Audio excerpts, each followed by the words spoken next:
qo'l, barmoq, yostiqcha shu liniyalar bo'yicha men og'riqni nuqtalarida boyagi singanmi, miyozitmi, qo'rg'a oralig'idagi nevralgiya ham aniqlashi mumkin. Uning uchun men butun hamma liniyalar bo'yicha palpatsiya qilib chiqaman. Palpatsiya qilganda birinchi og'riq nuqtalar leksiyada sizlarga aytdi. Ikkinchisi ovoz dirlashi. Ovoz dirlashi. Uchinchisi ko'krak qafasining elastikligi yoki rezistentligi. To'rtinchisi epigastral burchak. Bo'ldi. Tushunarlimi? Nima uchun birinchi navbatda og'riq nuqtalarini aniqlash kerak? Qovurg'alar singan yoki sinmaganligini aniqlash. Tak. Qattiq og'riq beryapti. Mana shu liniya ikkita liniyaning o'rtasida yoki mana bu ikkita liniyaning o'rtasida ko'proq sinadigan joy. Mana bu qovurg'a. Bu 4-chi. Bu 5-chi qovurg'a ekan. 5-chi qovurg'a singan mana shu joyda. Singanligini o'zingda bosganingda og'riq berdi. Sal qattiqroq bossang shu qovurg'a qirs etdi. Bu bemorda o'sha mamnaq qilib ezmaysan. Ezsang dod devoradi, shokka tushadi og'riqdan. Yoki u ham mayli, agar singan joy qisman yorqab bo'lib sinib, bunday ichga qolgan bo'lsa, ichkariga bundoq bosganingda o'pkani teshiysan. Teshilmagan o'pkanini teshib qo'yasan. O'shaning uchun og'riqni nuqta bor joyda o'zi boshqa anaqa ta'sir ko'rsatish, jismoniy zo'riqtirish, unga kuch bilan ta'sir qilish mumkin emas. Tushunib oldimmi? Oddiy ekan. Uning uchun mana endi bir qo'l bilan 3 ta barmoq yoki 4 ta barmoq, bitta 2 ta barmoq ham menga to'g'ri keladi, ha? Fossa jugularis. Og'riq bormi yo'qmi? To'sh suyagini ustiga qo'limni qo'yapman. 3 ta barmoq qo'ydim bunga qarang. Mana qo'limni izi tushyapti.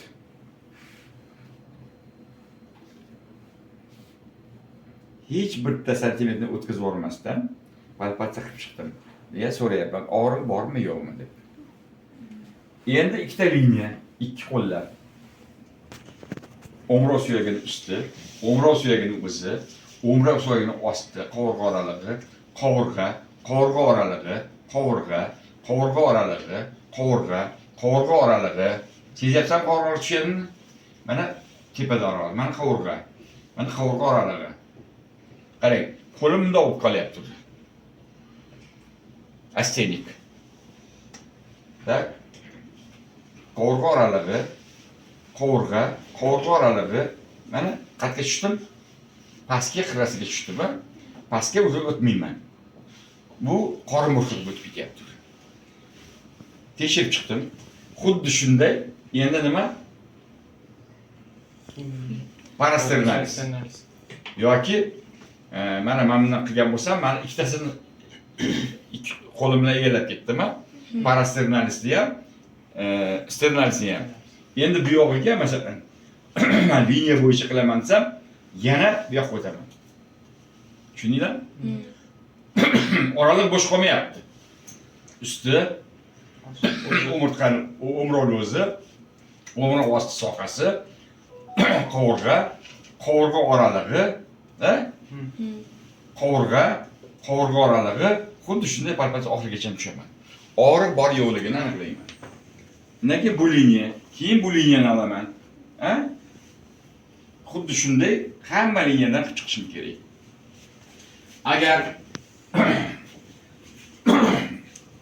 endi qarang. Bittagina joyda bitta qo'l bilan ishladik. Bu yerda qo'lni ko'tartirib, u chuqurgacha. Mana. Nimaga kerak bu? Limfa tugullari ham bo'lishi mumkin, ha? Qovurg'ani joylashishi, qarang, bunday ketyaptimi? Shu qovurg'a oralig'i, qovurg'a. Qo'l ham ana shu nimasiga mos tushishi kerak. Parallel ravishda qilaman. Ikkita liniya bo'lgandan keyin ikki qo'lim bor, bir qo'l emas. Yana uchinchi nimam bor, miyam bor, ishlash kerak. Orqa tomonda faqatgina bitta qo'l bilan qilasan.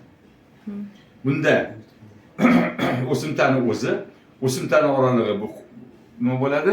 Ikkita umurtqani orasi, tak?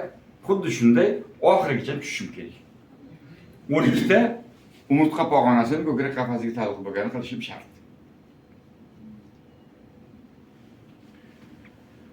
Palpatsiya bilan perkussiyada kurak ustidan qilinmaydi. Lekin og'riqni nuqta aniqlashda qilish shart. Tushundinglarmi? Mana. Men bundan boshladim. Mana kurak liniyasi bo'yicha hammasini orasini qoldirmay ketyapman. Qarang. Tushunarliga? Mana qo'lim bosganimda oq bo'lib qolyaptimi is, shundan pastga tushaman. Oraliq qolib ketmayapti. Ko'ring, mana qarang, mana. Ko'ryapsizmi? Mana. Qovurg'a oralig'i, qovurg'a oralig'i, qovurg'a. Xuddi shunday. Lekin faqat ikki qo'l bilan. Oxirigacha qovurg'a tugaguncha. Tushunarliga? Endi ovoz tirillashi. Ikkinchi usulimiz. Bunda qo'llaydigan. Buyoq qarab turgin. Qo'limni mana qo'ydim, mana qarang. E'tibor bering. Traktor, arra.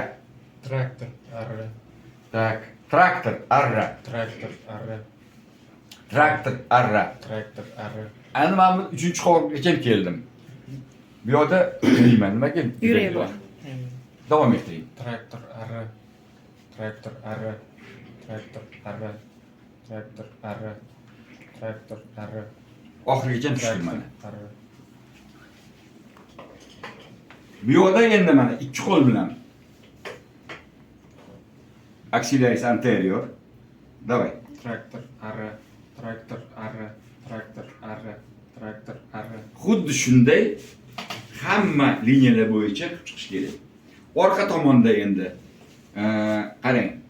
O'pka to'qimasi bor joydan.